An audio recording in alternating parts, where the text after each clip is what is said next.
So it is macaron day. Today I'm going to make about 40 or so macarons, not to be mistaken with macaroon. Macaroon is spelt with 2 O's and is your coconut soft biscuit, if you would call it a biscuit. That's debatable. But the macaron is your almond biscuit with a beautiful filling sandwiched in between. And they come in beautiful colours and different flavours and are just the ultimate treat for any dessert table or wedding. So that's today. I've got to pop out to the shops because I need some stainless steel bowls and I need some new baking trays without the lip, because the new macaron sheets that I've ordered are quite large and I don't want them sitting on that lip because they'll come out a really funny shape. So that's that. So hopefully the store has what I need. I don't want to be traipsing around the shops today because I have so much to do. And I'll take you through the stages as I'm going. I'll show you as much as I can because obviously I'm going to be boiling sugar and water to the optimum temperature, and I really need to concentrate, so I don't want to be kind of trying to get my camera out and doing that at the same time, but I'll try and show you as much as I can as I'm going along. So let's go.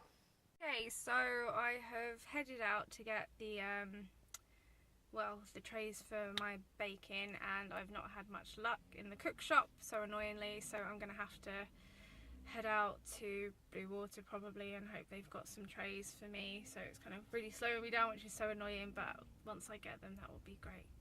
Woo! They had them, thank goodness. So I got into Blue Water, went to Lakeland, and they had the perfect baking trays for me, which is brilliant. A little bit on the pricey side, they were £24.99 each, cheaper on Amazon, but obviously I don't have the time. Lakeland are expensive, aren't they? But anyway, they had what I needed. These are the ones.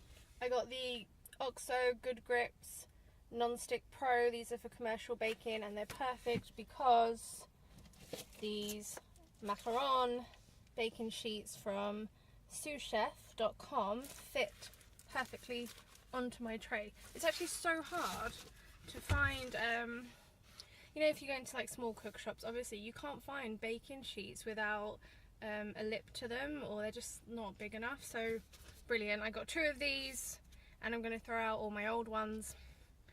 Hopefully these are going to last me like 50 years or so, for as long as I'm doing this. I doubt it. So yeah, actually I'll show you something else I got on the way. I also just ordered or picked up a couple of mixing bowls because I need some more. So I got that in the small village shop that I went to first off. And there we go. Picked myself up a coffee, of course. It's actually my second coffee of the day. I only ever drink coffee when I'm really shattered, so it's got to be bad because I'm on my second one. But I'm gonna need it for today. It's gonna be a long day. So let's get back to the kitchen. Okay, so we're making the macarons. I've got my caster sugar in here and my water, and I'm just getting this up to a temperature of 200 Fahrenheit. At 200 Fahrenheit I'm going to add my colour to the sugar syrup mixture. Now what I usually do is I add my sugar syrup to my almond meal and icing powder mixture, but I just recently read up about this suggestion and doing it this way, so I'm going to try it this way because I think it might colour a little better and stop me from over mixing my dry mixture. So just going to wait here for the thermometer to set up. I've already got my egg whites in my mixing bowl. So at 226 Fahrenheit, I'm going to turn that on and whisk it up really high while we wait for sugar and water mixture to get to a soft ball consistency. Patience. Takes a lot of patience. So we're nearly there at the 200 mark. Right, there we go. That's great. I'm going to put a little bit of my colour into here now.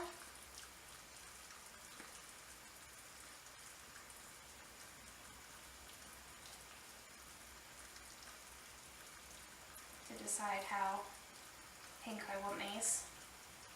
I want them a really soft pink. Okay, so that's going to get to 227 quite soon. Alright, I'm going to put this on low. So yeah, at 227, that's going to go up really high.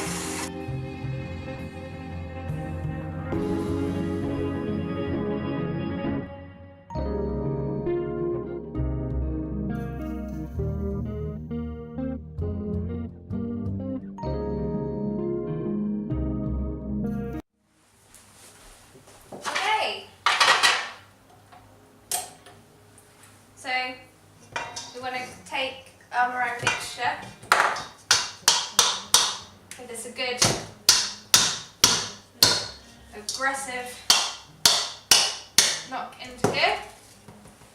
And we're going to use this mixture here just to loosen up our batter.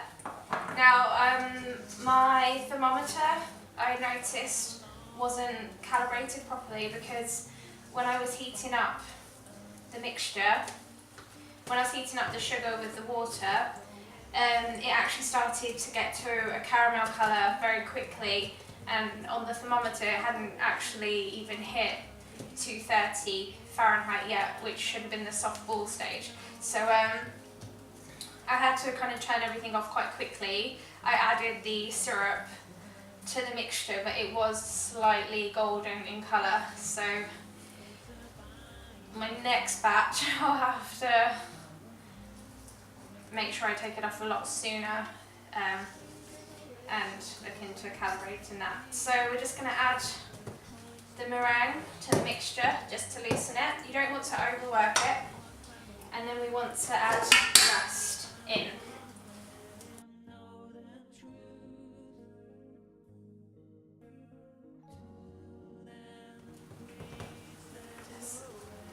So it needs to be like a lava-like mixture for consistency.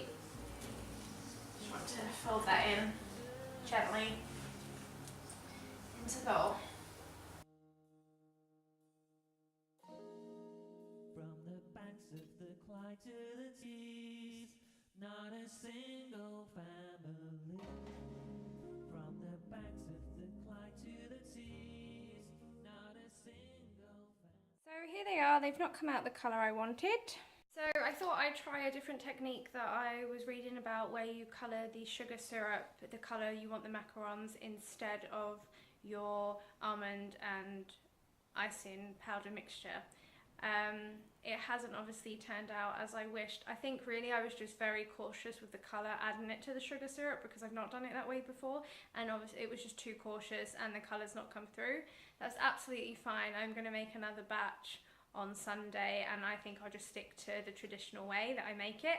But you know, it's always good to experiment when you have time and try out new techniques, because you know, you might stumble across something that you find works a lot better than the old technique. So I'm not afraid at all to try something new and see if other people's suggestions work better, because it's all about, you know, improving and just learning. You know, you're always going to be learning. So wedding cake due on Sunday, which means I'm going to be baking a 3-tier cake tomorrow and icing and covering that. I don't think I'll be filming that because I just really need to get to it and concentrate in the kitchen. And then from there I'm going to be looking to upload more sugar flour tutorial videos. Thanks for sticking with me today, and we'll catch up very soon. For lunch, I'll be eating some macarons.